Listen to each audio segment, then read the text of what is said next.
বাংলাদেশের 18 কোটি মানুষের লবণের চাহিদা পূরণের জন্য শতকরা 90% চাহিদা পূরণ করে কক্সবাজার জেলা, আর 10% পূরণ করে হলো বাঁশখালী উপজেলা।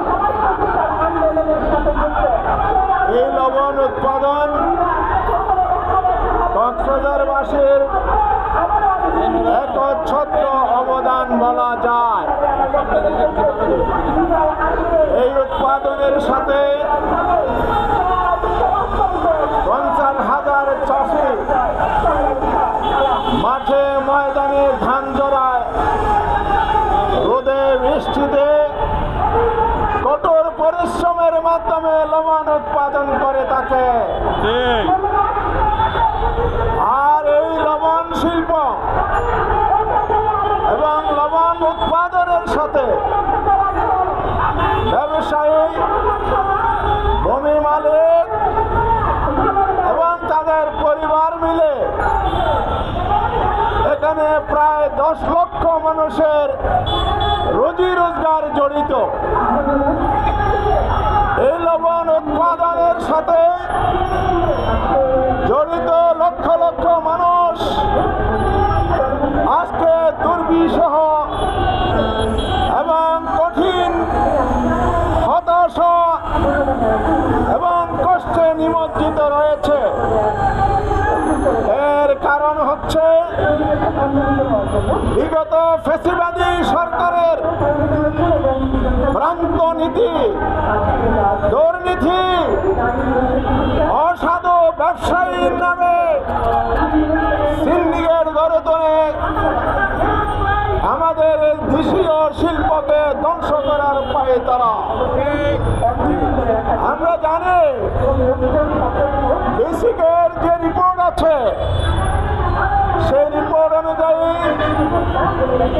বাংলাদেশে লবণের যে চাহিদা নিরূপণ করা হয়েছে সেই চাহিদা 2024 সাল 25 সালে 28 লক্ষ মেট্রিক টন। আর আমাদের চাষিরা কঠোর পরিশ্রমের মাধ্যমে 25 লক্ষ মেট্রিক টন লবণ উৎপাদন করেছে গত বছর। চাহিদা নিরূপণে উৎপাদনে যে ব্যবধান, এটা প্রকৃত ব্যবধান নয়। কারণ হলো প্রকৃত অর্থে বাংলাদেশে ভোজ্য লবণ শিল্প কারখানায় ব্যবহারের লবণ মিলে 22 লক্ষ মেট্রিক টন চাহিদা রয়েছে।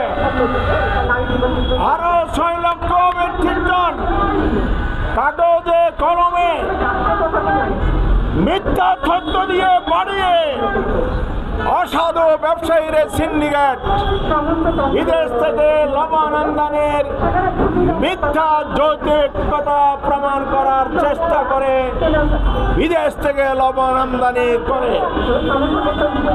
যেখানে বাংলাদেশ চাহিদার অতিরিক্ত লবণ উৎপাদন করে সেই দেশে অসাধু ব্যবসায়ী ফেসিবাদী আমাদের দুর্নীতিবাজ ব্যবসায়ীদেরকে সরকারের পৃষ্ঠপোষকতায় মিথ্যা তথ্য দিয়ে বিদেশ থেকে লবণ আমদানি করে বাংলাদেশের চাষিদেরকে আজকে গলার ফাঁসে তৈরি করেছে লবণ উৎপাদনকে।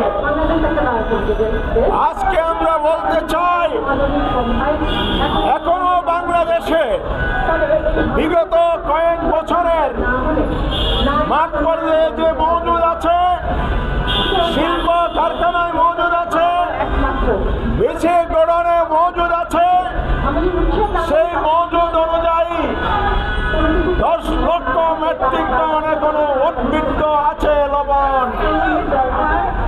এভাবে যদি লবণ উদ্বৃত্ত থাকে আর বিদেশ থেকে যদি আমদানি করা হয় তাহলে চাষিরা কখনো ন্যায্য মূল্য পাবে না। আমরা এই জন্য আজকে মহেশখালী, কুতুবদিয়া, কক্সবাজারের বিভিন্ন উপজেলা থেকে তাদের প্রতিনিধিগণ প্রতিবাদের জন্য, সরকারের দৃষ্টি আকর্ষণের জন্য জাতীয় প্রেস ক্লাবে সমবেত হয়েছে। আজকে লবণ চাষীদের দাবি যারা বক্তব্য রেখেছেন, মহেশখালীর কৃতি সন্তান আব্দুল শুকুর সিআইবি, লবণ চাষের কল্যাণ সমিতির সভাপতি অ্যাডভোকেট শাহাবুদ্দিন, সাবেক উপজেলা চেয়ারম্যান জয়নাল আবেদিন, জননেতা জাকির হোসেন, শহীদুল ইমরান এবং অনেকেই এখানে বক্তব্য রেখেছেন। সেখান থেকে আমরা দাবি জানাতে চাই, এই 10 লক্ষ মেট্রিক টন যে উদ্বৃত্ত আছে, সরকারকে দাবি করছে আপনারা অন্তর্বর্তীকালীন সরকার আপনাদের আচরণ যেন আগের ফেসিবাদীদের মতো না হয়।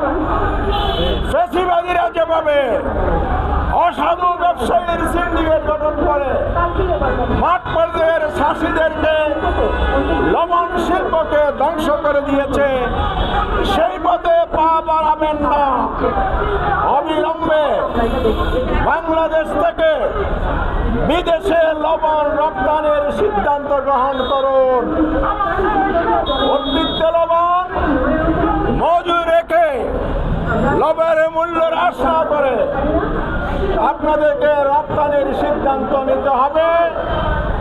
আমদানি চিরতরে বন্ধ করতে হবে। রপ্তানি যদি হয়, বাংলাদেশ বৈদেশিক মুদ্রা অর্জন করবে, আমাদের রাজস্ব বৃদ্ধি পাবে, সেই সাথে গরিব দুঃখী মেহনতি লবণ চাষিরা লবণের ন্যায্য মূল্য পাবে। লবণের সাথে সম্পৃক্ত 12 লক্ষ মানুষ, লবণ উৎপাদনের সাথে সম্পৃক্ত মানুষগুলো আর্থিকভাবে সচ্ছল হলে দেশের প্রবৃদ্ধিতে আরো ভূমিকা পালন করতে পারবে। সংগ্রামী ভাইয়ের আমার, আরেকটি কথা বলতে চাই, আজকে এই সরকারের আমলও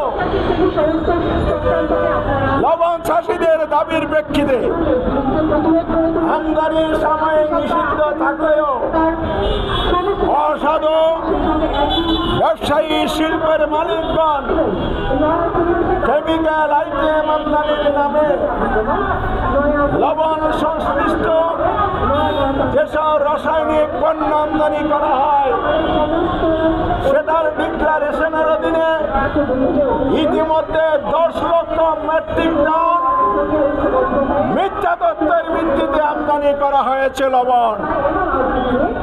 এই কারণে লবণের মূল্য আজকে ন্যায্য মূল্যের পর্যায়ে নেই। প্রতি মণ 200 টাকায় বিক্রি হচ্ছে মাঠে, 200 টাকায় বিক্রি হচ্ছে মাঠে, অর্থাৎ প্রতি কেজি 5 টাকা মাত্র।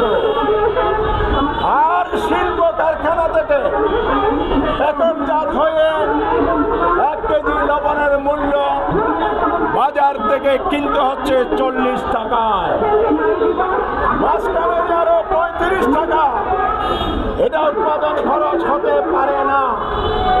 এখনো চাষীদের গলায় ফাঁস বসিয়ে শোষণ করা হচ্ছে, জনগণ থেকে অতিরিক্ত মূল্য আদায় করতেছে। এটাও বন্ধ করতে হবে। চাষীরা 200 টাকা মাঠ পর্যায়ে মূল্য পাচ্ছে, 350 টাকা উৎপাদন খরচ। তাহলে প্রতি মণ লবণ উৎপাদন বিক্রির মাঝে 150 টাকার যে ব্যবধান, এটার যে ক্ষয়ক্ষতি আজকে চাষীদের জন্য মরণ ফাঁদ ছাড়ার কিছু নয়।